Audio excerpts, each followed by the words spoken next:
Market yard ते Pune highway D-Mart road पुलावर झालेल्या अपघातात गंभीर जखमी झालेले निलेश पल्ली यांचा उपचारादरम्यान मृत्यू झाला आहे। निलेश पल्ली हे रोहित नरेश वैद्य यांच्या खुशल मार्केटिंग येथे काम करत होते।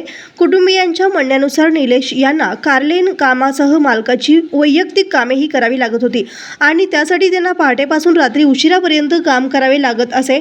अपघातानंतर निलेश यांना खासगी रुग्णालयात दाखल करण्यात आले, मात्र उपचारासाठी आवश्यक आर्थिक मदत देण्यास मालकाने पुरेसे सहकार्य केले नसल्याचा आरोप कुटुंबियांनी केला आहे। आर्थिक अडचणीमुळे उपचारात अडथळे निर्माण झाल्याचेही कुटुंबियांचे म्हणणे आहे।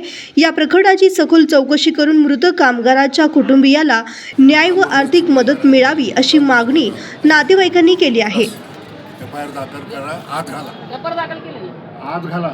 मला तो माणूस सिरियस आहे, माझ्या हातनं होत नाही म्हणून फोन बंद केला, याला माफ कर तेवढंच सांगा, होत नाही म्हणून आम्ही पुढचं काय असेल ते आणि आता किती गोड बघ, मी काय नाही, माझं फोन असं आहे तसं आहे, काही नाही, सगळं खोटं आहे। तुम्हाला फोन टेप ऐकू घातलं ना तुमचं दुनिया